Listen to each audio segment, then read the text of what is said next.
నమస్తే పెద్దనా. నమస్తే. ఏం పేరే? బొమ్మిరెడ్డి కొండలు. కొండలు గారు. ఏ ఊరు ఏంది మంది? దాచేపల్లి. మీ దాచిపల్లి. ఇదంతా దాచిపల్లేనా? దాచిపల్లి మండలం. మండలం దాచిపల్లి. దాచిపల్లి నియోజకవర్గం గురజాల. గురజాల నియోజకవర్గం. గురజాల అంటే కూటమి ప్రభుత్వం ఉంది ఈడ. అవును. శ్రీనివాసరావు ఎరపతినేని శ్రీనివాసరావు. ఎట్టుంది ఆయన పరిపాలన? ఎట్టుంది? ప్రభుత్వం బాగుంది. ప్రభుత్వం బాగుంది అంటే ఎమ్మెల్యే పరిపాలన? ఎమ్మెల్యేగా ప్రభుత్వం చేస్తేనే కదా ఇల్లు అభివృద్ధి చేసేది. అభివృద్ధి పనులు బాగున్నాయి.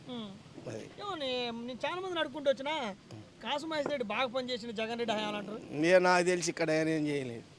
మీ ప్రాంతంలో ఏం చేయలేదా? ఏం చేయాల. ఈ హాస్పిటల్ వచ్చిందంటే ఏదో హాస్పిటల్ ఆయన ఏం తేలేదే. అది ఎంపీ ద్వారా వచ్చిందా? ఏ ఎంపీ? లావకృష్ణదేవరాయలు. లావకృష్ణదేవరాయలు టీడీపీ ఎంపీ కూటమి. అప్పుడు వైసీపీలో ఉన్నప్పుడు వాళ్ళు తెచ్చిందా? ఏనేం తేలి. అది ఏనాడు తెచ్చిండు ఆయన. అది వాళ్ళు కాలేజీ ఒకటే తెచ్చి నేను గొప్ప అని చెప్పుకుంటాను. ఏ కాలేజ్ తెచ్చిండే మహేష్ రెడ్డి? అది మెడికల్ కాలేజీ. అది మెడికల్ కాలేజ్ అంటే మామూలు విషయం కాదుగా. మామూలు విషయం కాదు అంటే ఆయన రాష్ట్ర ప్రభుత్వం ద్వారా వచ్చింది కాదుగా, కేంద్ర ప్రభుత్వం అంతా. అంతేనా? రాష్ట్ర ప్రభుత్వం ఇక్కడ ఏం ఖర్చు పెట్టిందో చెప్పాలా. అది జగన్మోహన్ రెడ్డి పెట్టిండ ఏం ఆ డబ్బులు వేసే పాడైపోయిండు. ఆ డబ్బులు వేయటమే ఆయనకి అది దౌర్జన్యాలు, ఎవరిని బట్టి తనని రప్ప అంటాం. ఇప్పుడు కూడా వాళ్ళు మారలా. మీరేం వాళ్ళు మారలేదంటారు. నేను అడిగితే వాళ్ళు అసలు మారలేదు. వాళ్ళు పిన్నెల్లి అసలు వైసీపీ కార్యకర్తనే లేకుండా ఊళ్ళంగా బయటికి పంపించారంటారు టీడీపీలు. అది అది ఈ ఒక్క పార్టీ వచ్చిందనో, అది ఆ పార్టీ వచ్చిందనో, అది ఆ పార్టీ వచ్చినప్పుడు వాళ్ళు, ఈ పార్టీ వచ్చినప్పుడు వీళ్ళు వాళ్ళు కొట్టుకుంటూనే ఉంటారు. అది ఆగేది కాదు. అది ఆ పిన్నెల్లి గ్రామం ఒకటే. బాగానే ఉన్నాయి. ఈ చంద్రబాబు నాయుడు, లోకేష్, జనసేన తర్వాత దూసుకుపోతారు. వాళ్ళు దూసుకుపోతారు. కలబడుతున్నారు. వాళ్ళకే కుమ్మటాట్లు ఇవన్నీ.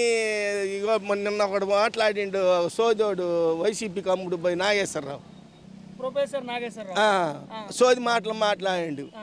వాళ్ళు ఏదో ఆడ జగన్ అరెస్ట్ చేయమని అమిత్ షా చెప్పి నేను పోయి అన్నాడు. వాడు వైసీపీ మడిచి వాడొకడను ప్రొఫెసర్ లేడు శ్రీనివాసరావు, సాక్షి ఛానల్లో పనిచేసేవాడు. వీళ్ళంతా వాళ్ళకి దత్తత మనుషులు. అంటే ఎందుకు తప్పు తీసుకుంటున్నావు? నువ్వు పెద్ద మేధావి కదా.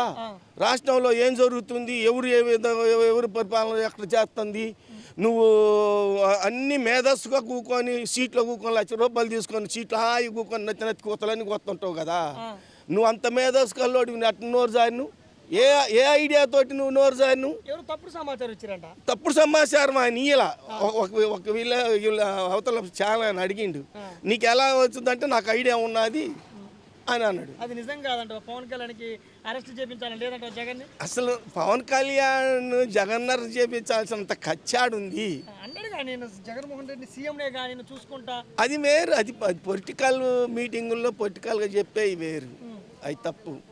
వాటిని దాన్ని బేసిక్ చేసుకొని మాట్లాడతాం ఇంకా తప్పు. అది